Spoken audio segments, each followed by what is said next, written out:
তাআলা বলে আমি মানুষকে এমন সুন্দর করে বানাইলাম, মানুষকে আমি যত সুন্দর করে বানিয়েছি এমন সুন্দর আর দুনিয়ার কোনো জিনিস আমি বানাই নাই।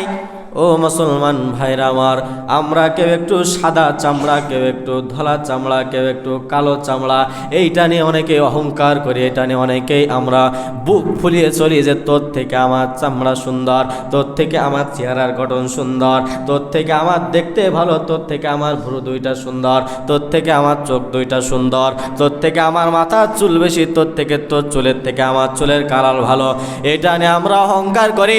শুধু তাই নয়, আর অহংকার করি তুই মাত্র 70 টাকা জামা গায়ে দিয়েছিস আর আমি 1000 টাকা জামা গায়ে দিয়েছি, তুই মাত্র 60,000 টাকার ফোন ব্যবহার করো, আমি 1.5 লাখ টাকার আইফোন ব্যবহার করি। শুধু তাই নয়, তুমি মাত্র 1,20,000 টাকার গাড়িতে চড়ো, আমি R15-এ চড়ি। শুধু তাই নয়, যারা R15 চালায় তারা বলে, যারা প্রাইভেট কার চালায় তারা বলে তুমি তো মাত্র 5 লাখ টাকার গাড়িতে চড়ো, আমি আরও ব্র্যান্ডের গাড়িতে চলি। এটা আমাদের দুনিয়ার ভাব, দুনিয়ার লোভ লালসা। দুরা পৃথিবী যদি মানুষকে দিয়ে দেওয়া হয়, তার বড় দুনিয়ার লোভ এরা সামলাইতে পারবে না।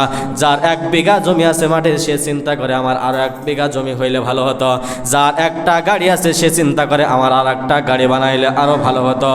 যে আর 1 ভরি কোনো মায়ের সোনা থাকলে সেই মা চিন্তা করে যদি আমার আরো 1 ভরি সোনা থাকতো তো আমার আরো ভালো হইতো।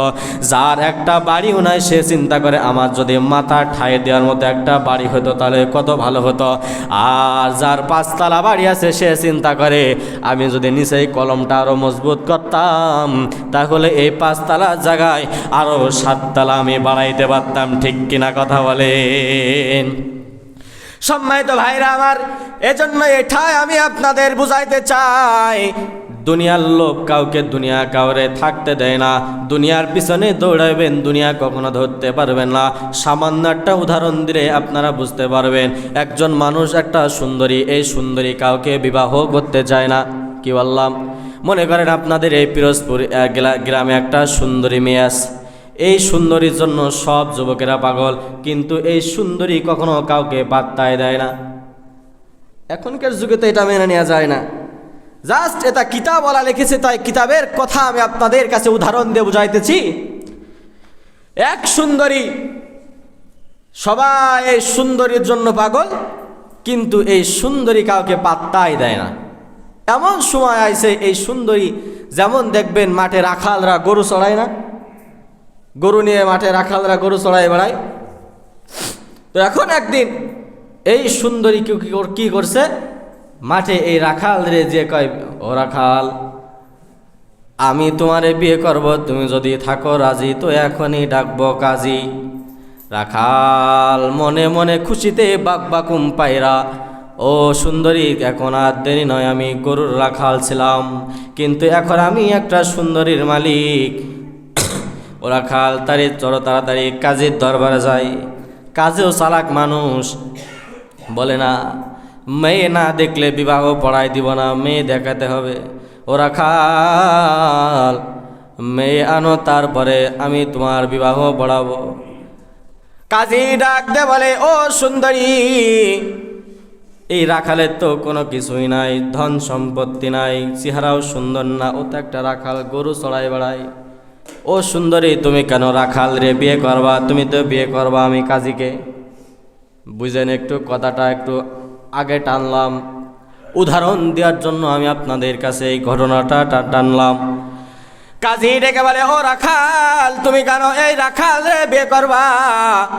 ও সুন্দরী, তুমি এই রাখাল রে বিয়ে করতে পারবা না, তুমি বিয়ে করবা আমি কাজীকে। দুই জনের ভিতরে মারামারির সৃষ্টি হয়ে গেছে। বলে তাহলে এখন কোথায় যেতে হবে? চলো থানায় যাই, দারোগার কাছে যাই, ওসির কাছে যাই।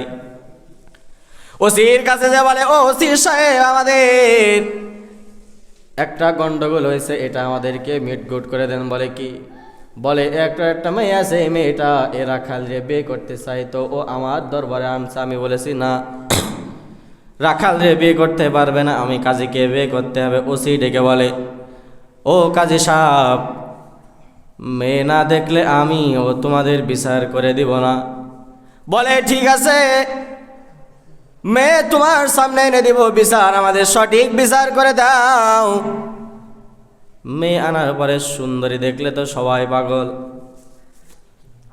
ওসি ডেকে বলে, ও সুন্দরী, তুমি কেন কাজীকে বিয়ে করবা, বা তুমি কেন রাখালরে বিয়ে করবা? তুমি তো বিয়ে করবা আমি ওসিকে।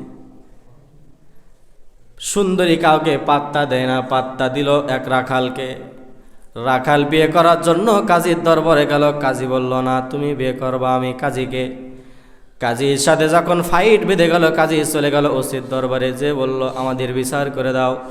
ওসি বলে, ও রাখাল, তুমি রাখালরেও বিয়ে করতে পারবা না, কাজীকেও বিয়ে করতে পারবা না। রাখাল এখন বলে, ও ওসি সাহেব, সারা জীবন মাঠে গরু চড়াইছি, খোটা চেননি, খোটা, এই খোটা দিয়ে ভুড়ি বানাইছো, ভুড়ি কিন্তু ফুটা করে দিব, তাড়াতাড়ি বিচার করো, না হয় যে যেখানে ছিলাম তার সেখানে পাঠাও।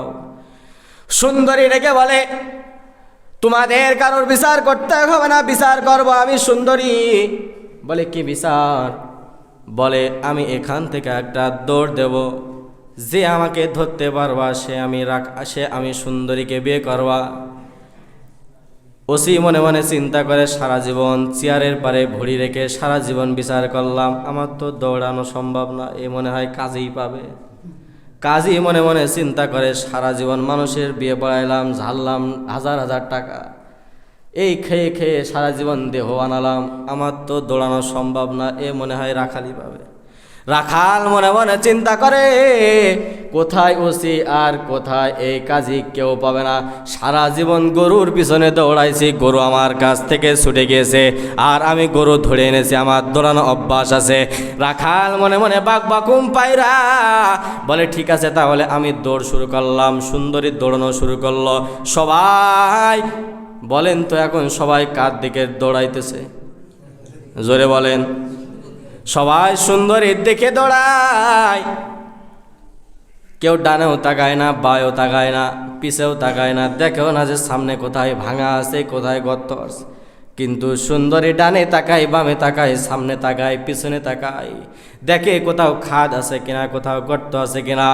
সুন্দরী এক সময় দেখছে সামনে একটা গর্ত আছে, গর্তটা পার হয়ে সুন্দরী চলে গেছে। কিন্তু এরা তিনজন ছিল সুন্দরীর পাগল। এরা ডানেও তাকায় নাই, বামেও তাকায় নাই, সামনেও তাকায় নাই, পিছনেও তাকায় নাই। সবাই যে খাদের ভিতরে পড়ছে, আর সুন্দরী খাদ পার হয়ে চলে গেছে। ও আব্বাজান, এটাই আমি আপনাদের শুধু উদাহরণ দিয়ে বুঝাইতে চাইলাম। দুনিয়ার পিছনে দৌড়াইবা, দুনিয়া কখনো ধরতে পারবা না। রাখাল ধরতে পারে নাই, ওই কাজেও ধরতে পারে নাই, ওসিও ধরতে পারে নাই, কারণ তারা সুন্দরীর পিছনে দৌড়াইছে।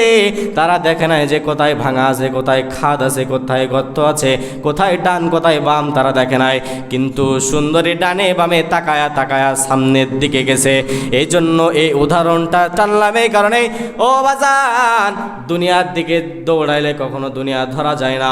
কিয়ামতের দিকে, হাসরের দিকে দৌড়াইবা, হাসরের জন্য দৌড়াইবা, দেখবা দুনিয়াও পাবা, আখেরাতেও পাবা।